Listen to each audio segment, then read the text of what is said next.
Aftermarket. Scourge's alternate mode has always been kind of weird. For full disclosure, this is not Scourge. This is, on the packaging, this is a sweep. But he fills in for Scourge because he has the same background, and he is, in the cartoon, the color is, sometimes he was one color, sometimes the other. So there's such little difference that I call this Scourge, because Scourge's mainline release was just awful. And the aftermarket, I'm not paying those prices. There is a lot of molded detail on him, like this half, but the front half is pretty nice and smooth. And that's the way I like it, so I was mentioned. The underside, there was really good use of the wings to cover up the underside. So from most angles, it looks, pretty clean. These little things don't stay up as much as I'd like, and they pop off a bit too easy. For what it is, it's good, but what is it? It was intended to be a hovercraft, but, it always just flew around. It always just looked like a bland giant space eraser or something like that, He does have a stand port, so you can have him flying. It's cool. And, of course, you can do the thing where there's two ways of doing the Scourge gimmick with his face. You can just fold this down, and then you see the face. The official way, though, I wish there was a way to just pull the head up. But the official way is to just transform it a bit. So you undo these flaps. Pull the head. Do you see these comes off? Pull this armature up.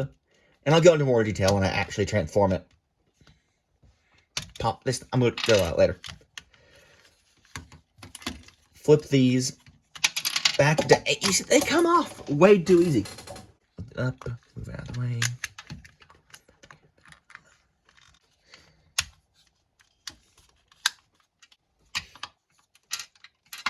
Okay, so you do that, and then what's supposed to happen is these stay in place,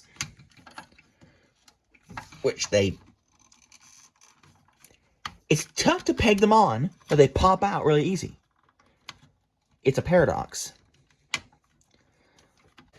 So, these pop in, and there's the two tabs on the side, which rest in two slots on the side, which secures it, and its head's higher up.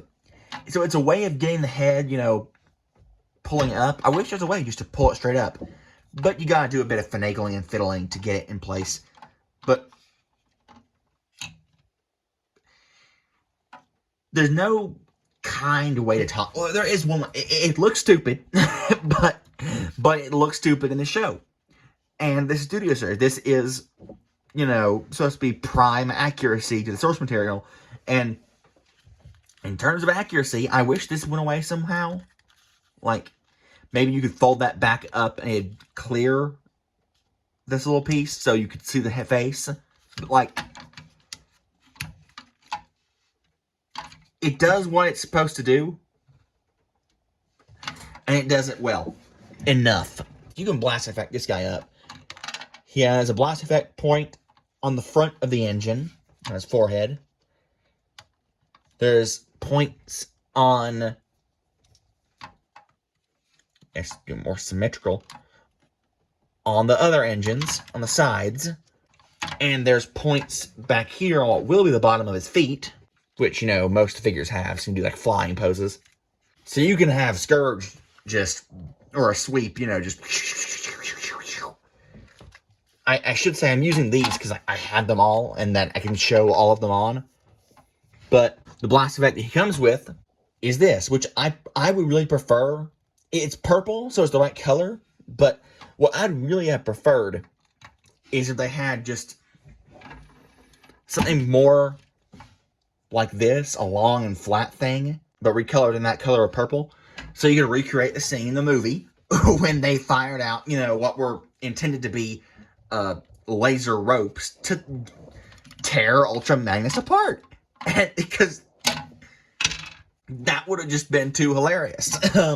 As for transformation, the rest of the way, you unfold these, and then you just, pop this loose to get that out of the way. And then you just start loosening things. Loosen this up and out. And up and out. And then unpeg this, fold it out. And then you basically have him done. Because there's the robot. He's right there. You fold the arms up, and on my copy, the joints are really tight. I didn't know that the hands rotated. The hands rotate, but it's loosened up. But they were incredibly tight when I first got him, and a lot of the joints still are. So he will hold his poses, which is good. Have to get underneath there with... That's a conspiracy I hold, which I truly believe. Every single Transformer is designed by someone with longer fingernails. If you're someone like me, keep your fingernails trimmed very close, then you're just straight out of luck. Then you just collapse all this back. You're going to collapse this backpack section first. This will feed into there. Collapse the backpack first, and then tab slot his wings, tab up. And for being a shell former, I can't critique it because it is screen accurate. And he has the amount of mullet detail on him, I don't mind, because, especially in the movie, he was very, he's one of the more organic and musculature, kind of rounded looking Transformers. If that he seemed like he'd have a lot of detail on him, especially the abs and the arms, kind of reminiscent of that scaly look from the concept or from the original movie story treatment. I should say the blast effect's compatible with his gun. His gun has a port on the side so it can store on his back. Theoretically. That is I thought that was a post or a port. It's not. Well, it can store on the sides of the vehicle mode. And it can store, of course, be held, I guess you could say, in either one of his hands, even the hand with the different sculpting.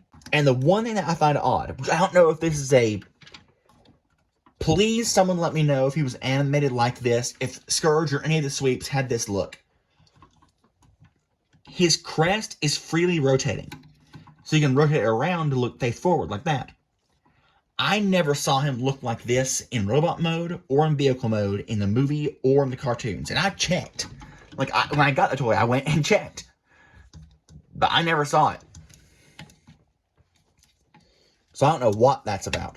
But otherwise, he has no light piping, but his head sculpt's good, and his eyes are a good bright red. You can tell. You can't tell on camera, of course, but in person you can tell. His head is so square that, when you go to some Transformers, like RC, the Titan Headmaster treatment really didn't work for her in toy form. For Scourge, it worked fine, because his head is a block. It's square. Now, being a Studio Series figure, he has a display base. And you can totally put Skywarp there, too, for, pre-transformation. So, that is the accurate Scourge pose. It should be more kind of angled, like that, for more precise accuracy. But the base of displayage, as Emgo says, does not have... The stand is so small, with his backpack, he really can't turn laterally that much. The source material, the cartoon in the movie, even more so than the Generations that was coming out at the time, which was, again, very accurate to the cartoon, the movie. Again, his joints are incredibly tight, which means he'll hold poses. Like, you see him holding this pose entire time. I can wiggle him, especially his arms. They haven't flopped around at all, really. And again, he has pretty much standard. His waist gets in the way a bit of his ability to, like, kick, move his leg forward. But he can move it all the way back. He can do basically the full splits, rotate, 360. Still has a stand port on the bottom, so you can have him floating and flying through space. 90 degrees of bend at the elbow. Full bicep rotation. And as much movement.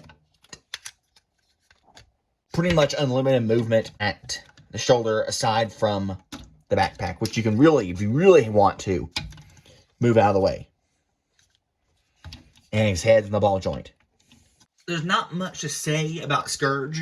Definitely not much to say about the sweeps, because they were just kind of there. Like, if Hasbro, there is a golden opportunity.